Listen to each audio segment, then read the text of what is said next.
that? Stain E gave a positive result for blood, so I brought that onto DNA testing. It gave me a mixture of DNA. I Okay. was able to resolve out a complete DNA profile for the major contributor to the mixture, and that matched George Zimmerman. The minor, I was not able to determine any DNA profiles for the lesser contributors or minor contributors, and I was not able to make any determination as far as if Trayvon Martin was included or excluded to that mixture. And is that because you didn't have enough there to be able to say it is Trayvon Martin or it isn't? I was able to make inclusions or exclusions to that mixture. However, when I made the comparison, it was in that in-between stage that I talked about, where I didn't have enough of his information to say he's definitely included in this mixture, and I didn't have enough absence to say I believe for sure that he could not have contributed to the mixture. And do you recall stain E where it was on defendant's jacket, sir? I would have to look at the picture again. Okay. We can go back to the exhibit, but go ahead if you need to look at the picture.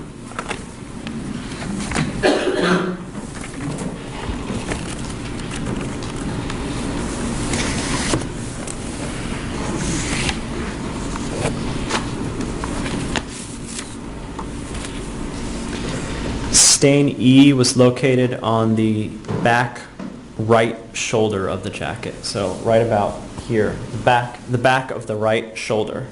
I'm sorry, the back right shoulder of the jacket, is that correct? Yes.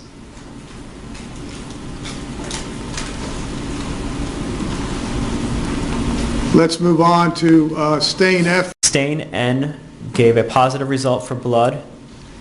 I obtained a mixture of DNA.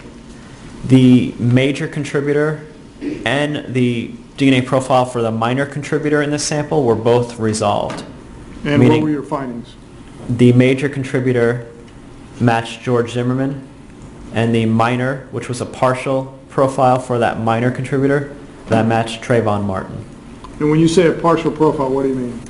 Meaning I was able to determine the minor, lesser contributor's profile at less than the 13 locations. Okay. And do you recall where stain N was on defendant's jacket, sir? Stain N is on the front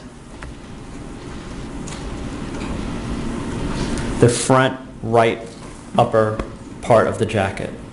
So the kind of the front of the right hand shoulder.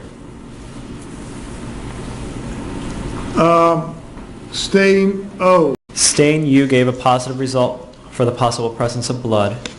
I obtained a mixture of DNA that I was not able to resolve into any single source major or minor contributors. When comparing the two DNA standards to the mixture, I determined that Trayvon Martin was included as a possible contributor to the mixture, and then the statistical analysis is over here for anyone who could potentially, probability that you could potentially be included in that mixture. That would be 1 in 83,000 Caucasians, 1 in 10,000 African Americans, and 1 in 67,000 Southeastern Hispanics.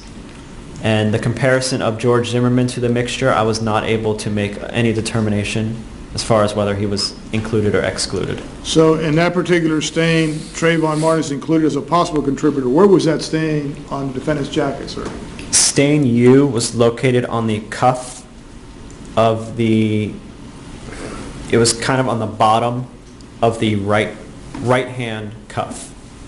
There's like a Velcro part, I guess, to tighten the cuff, and it was on that piece of Velcro on the bottom of the right hand cuff. Can you demonstrate that in terms of where you're saying the right hand cuff, right about in this location.